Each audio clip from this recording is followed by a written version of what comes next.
Although the Sun is just one of many hundreds of billions of stars in the Milky Way galaxy alone, the Quran, not very scientifically, describes the Sun as a lamp, siraj, here circled in red, where it says in 71:16, and He, Allah, has made the moon a light therein and made the Sun a lamp. Even though not directly mentioned, there is another reference to the sun being a lamp in Quran 25:61.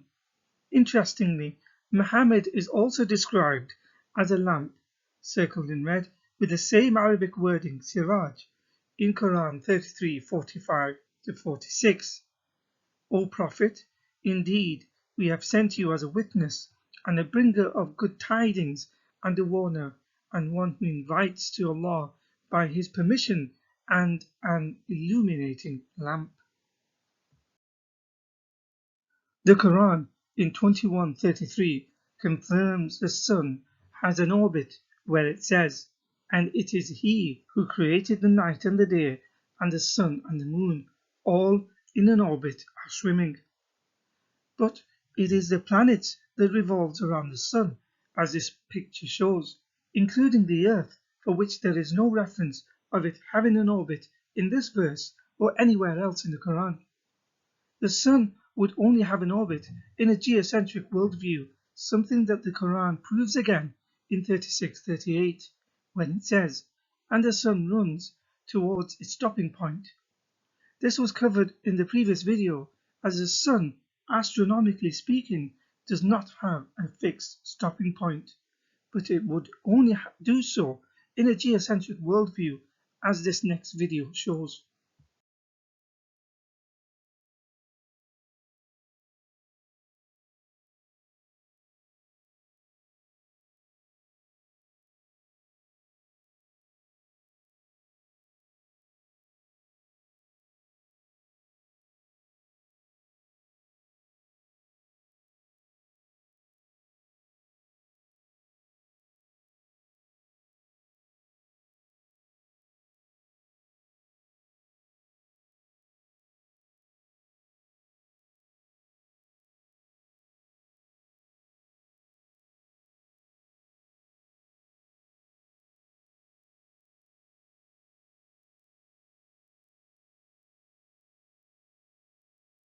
According to Islamic scholarship, there are a series of deductive methods in order to understand the Quran, although it makes a claim for itself in Quran 11:1 as this is a book whose verses are well perfected and then fully explained.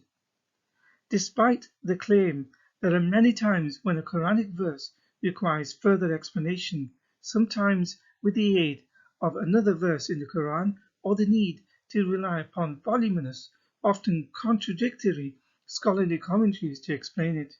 If not found by the Quran, then the secondary source of Hadith or Muhammad's words are the next point of reference to explain the Quran.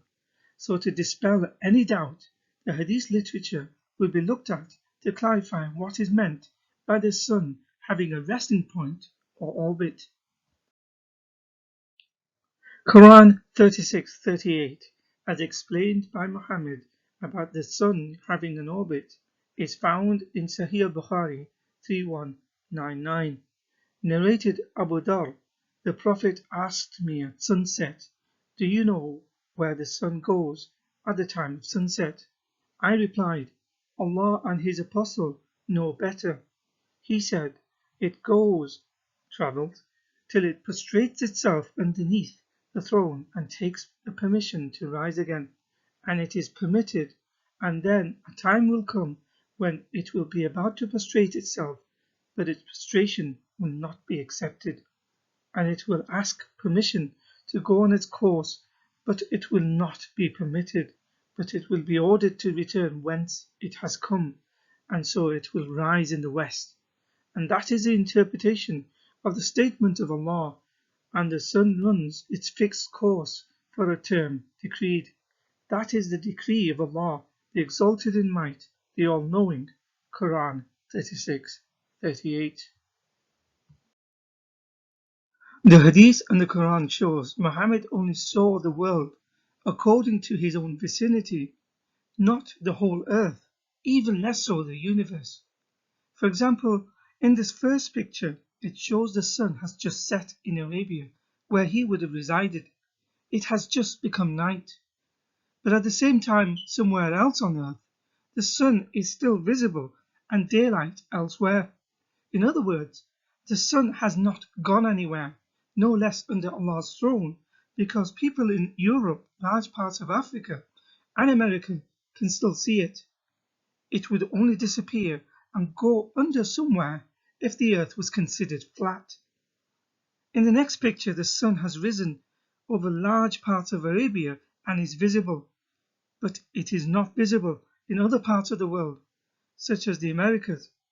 In other words, on a spherical earth, there is no time when the sun completely disappears and goes somewhere without it being visible to someone else in another part of the world.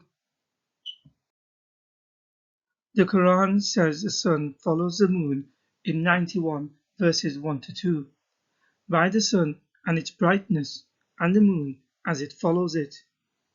From a scientific point of view, the moon and the sun do not follow one another. In Quran 36:40 it says, "Not the sun is permitted for it that it overtakes the moon, and not the night can outstrip the day, but all in an orbit they are floating."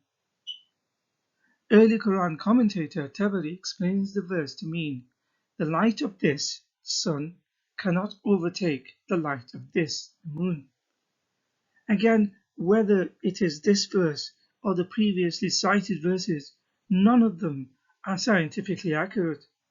If the verses are from a human visual perspective as viewed from Earth, then the Quran is not bringing any new knowledge that was not known to the people observing them at the time in the 7th century, or to anyone since antiquity or time immemorial.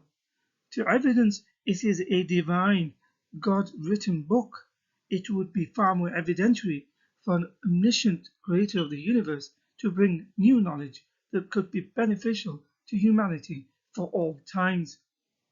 Having said this, these verses are not accurate even from a human visual perspective, as in an eclipse, the moon and sun do overtake one another, where one cancels the other one out, whether it is a solar or a lunar eclipse.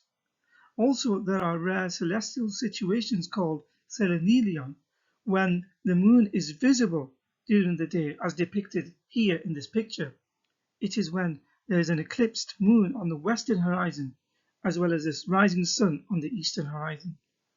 There is also the midnight sun, is another phenomenon when the sun remains visible at the local midnight during summer months over the polar regions. Therefore, the Quran is not even accurate about the sun from the point of view as humans see it from Earth, even less so accurate astronomically. The place and time of the sunset in Arabic is called Maghrib or West, which is why the sunset prayer is also called by the same term. Conversely, the place of the sunrise in Arabic is called Mashriq or East. These terms come from the geographical place of West or East respectively in the context of the sun in regards to its visual reference from Earth, in that the sun seems to set to the western side of Earth and likewise rises from the eastern side.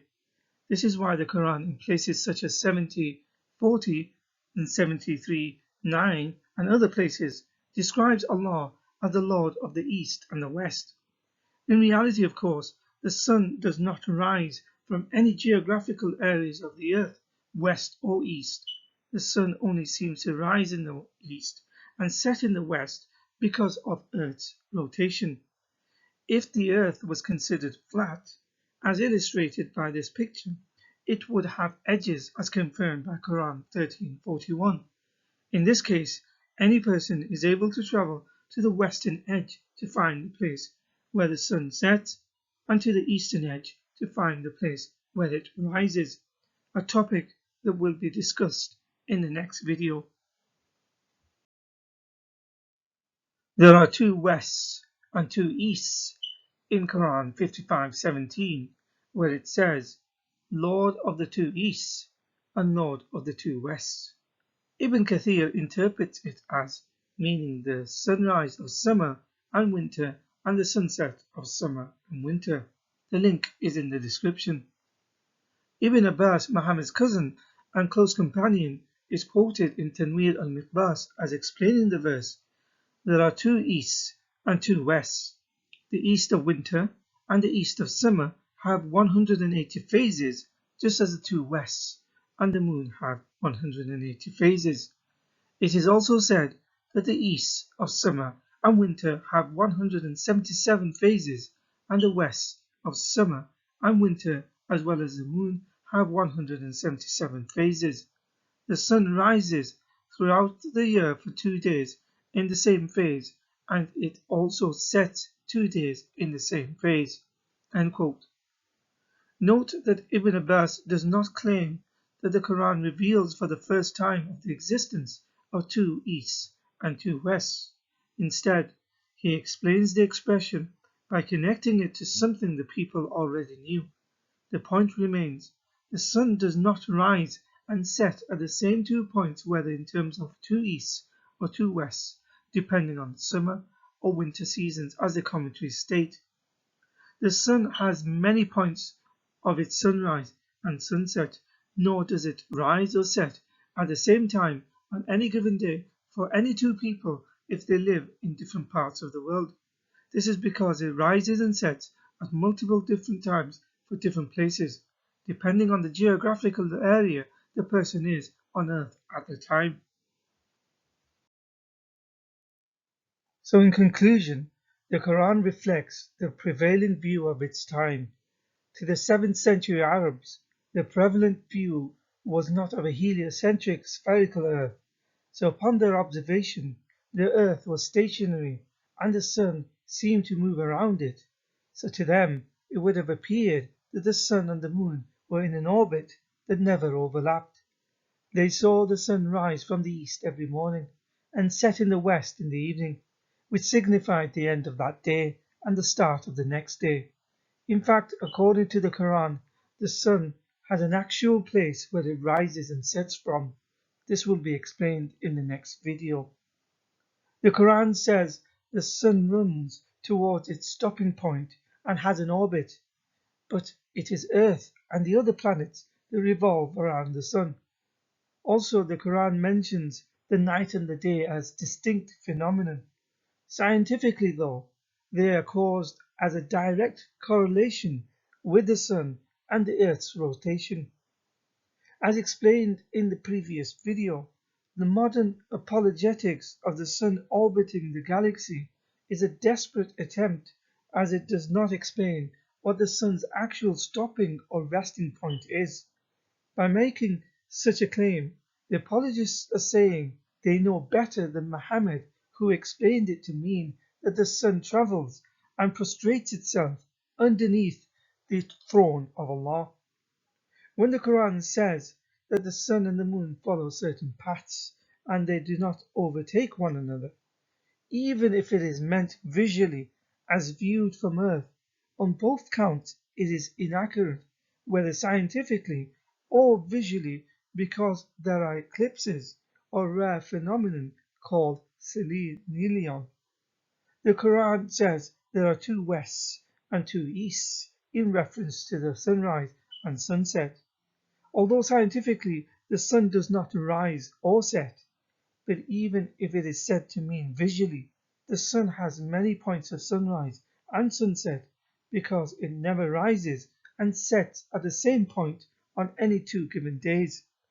Instead, it rises and sets at multiple different times for different places, depending on the geographical area the person is on Earth at the time. If all the Quranic verses cited do not actually refer to scientific explanations for the role of the sun within the solar system, but only what humans view from Earth, then the Quran does not bring anything new in terms of knowledge. There is nothing beneficial or revolutionary to humanity. People should expect, and indeed deserve, new or enlightened knowledge from a book that claims to be God given and divine.